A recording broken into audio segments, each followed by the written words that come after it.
same year, Allied planes began attacking German cities around the clock. The raid on Hamburg left 50,000 dead.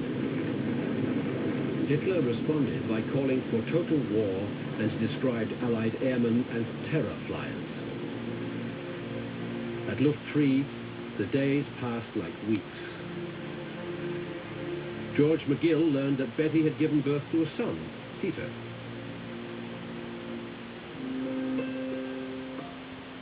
Dear Betty, well, hello again.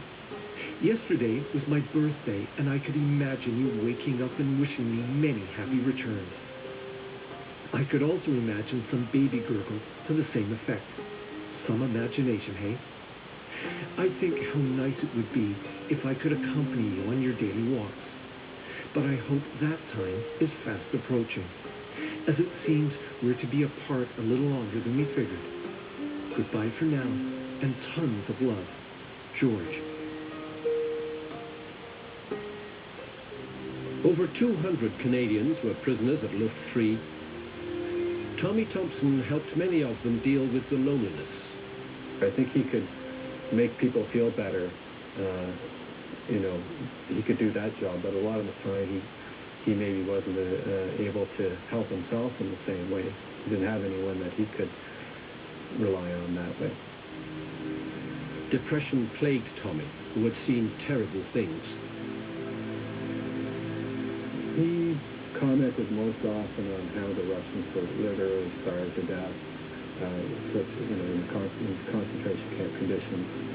There must have been a Russian compound, or part of one of the camps anyway, had a Russian compound, and they were allowed to deliver some of the Red Cross parcels to the Russian prisoners to help them. And there was a hole in the wall, and you're supposed to pass the food through this little hole. And they said, whatever you do, don't let your hand go through. If they're so hungry, they'd eat it. I mean, that's what he witnessed, and I think the horrors of that stayed with him. Bushell felt a mass escape would help the prisoners' morale. More importantly, it would hurt the German war effort. Canadians were probably, after the British, the single largest representation in the escape organization. Bushell set up a corporation.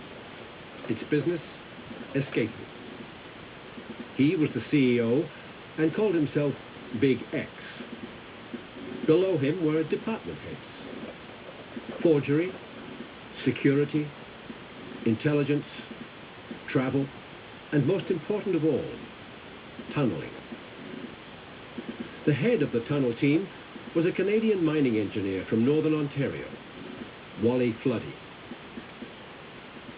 A lot of the people who were diggers, tunnelers, had pre-war mining experience. So Floody was responsible for the engineering aspect of the operation. Floody knew how to dig, but he needed some muscle. And the big train, Henry Birkeland, who'd worked the BC gold mines, was his man. Despite his young age, he was capable of doing things. And I often wonder how much help he was to Wally Floody. So, in the spring of 1943, Wally Floody and Henry Birkeland began the tunnels for the Great Escape.